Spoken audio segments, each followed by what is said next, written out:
Hello बच्चों, चलिए प्रश्न को देखते हैं। प्रश्न है हमारे पास, समीकरणों को गुणनखंड विधि से हल कीजिए। जहां हमारे पास द्विघात समीकरण दे रखी है x का वर्ग माइनस 2 आयोटा x प्लस 63 बराबर शून्य के। चलिए सर्वप्रथम हम प्रश्न के लिए मुख्य अवधारणा लिखते हैं। मुख्य अवधारणा में किसी द्विघात समीकरण के गुणनखंड किस प्रकार ज्ञात करते हैं उसका अध्ययन करते हैं। उदाहरण के तौर पर मान लीजिए हमारे पास द्विघात समीकरण है x का वर्ग plus a plus b x plus a b बराबर शून्य के। तो सर्वप्रथम हम देखेंगे कि x के वर्ग का गुणांक क्या है। तो x का वर्ग का गुणांक है a और अचर पद क्या है ab, और इनकी गुणा करने पर हमारे पास प्राप्त हो रहा है ab। तो हम x के गुणांक जो कि हमारे पास है a प्लस b, उसे कुछ इस प्रकार तोड़ेंगे कि गुणा करने पर तो ab प्राप्त हो, परंतु जोड़ने व घटाने पर a प्लस b प्राप्त हो। तो हम x के गुणांक को कुछ इस प्रकार लिखते हैं, x का वर्ग plus ax plus bx plus हमारे पास ab पड़ा था।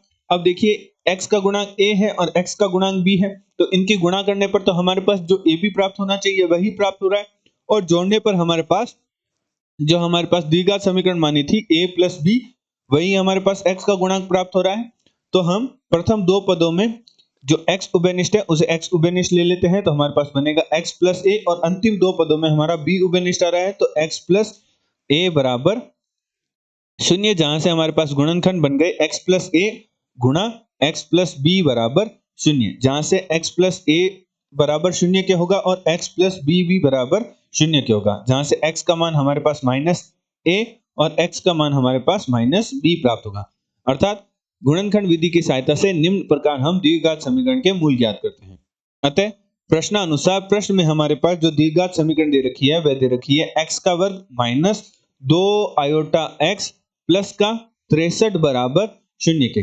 चूंकि हम जानते हैं कि जो आयोटा है उसका मान बराबर होता है वर्गमूल माइनस 1 के, एवं यदि आयोटा का वर्ग करें तो इसका मान बराबर होता है माइनस 1 के। जो प्लस का 63 है उसे हम कुछ इस प्रकार लिखते हैं कि x का वर्ग minus 2 iota x minus 63 iota का वर्ग।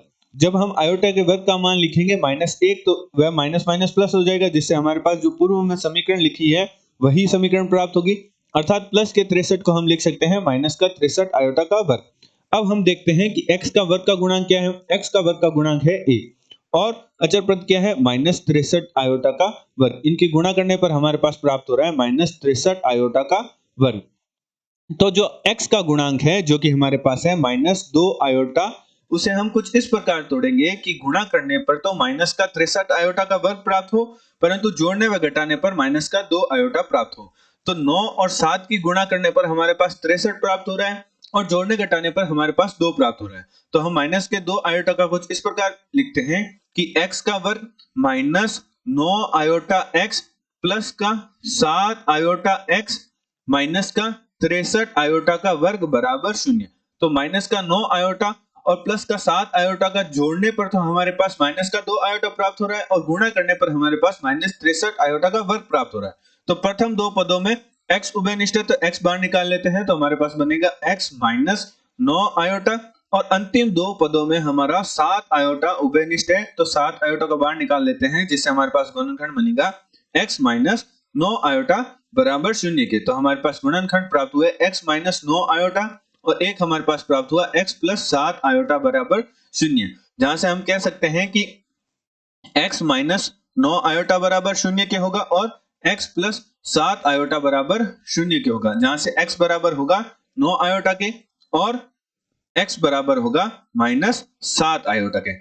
अर्थात मुख्य अवधारणा की सहायता से हमने x का वर्ग माइनस 2 आयोटा x प्लस 63 बराबर शून्य द्विघात समीकरण की गुणनखंड विधि द्वारा मूल प्राप्त किए, जो कि हमारे पास प्राप्त हुए 9 आयोटा और माइनस का 7 आयोटा। आशा करते हैं आपको प्रश्न का हल समझ आया होगा।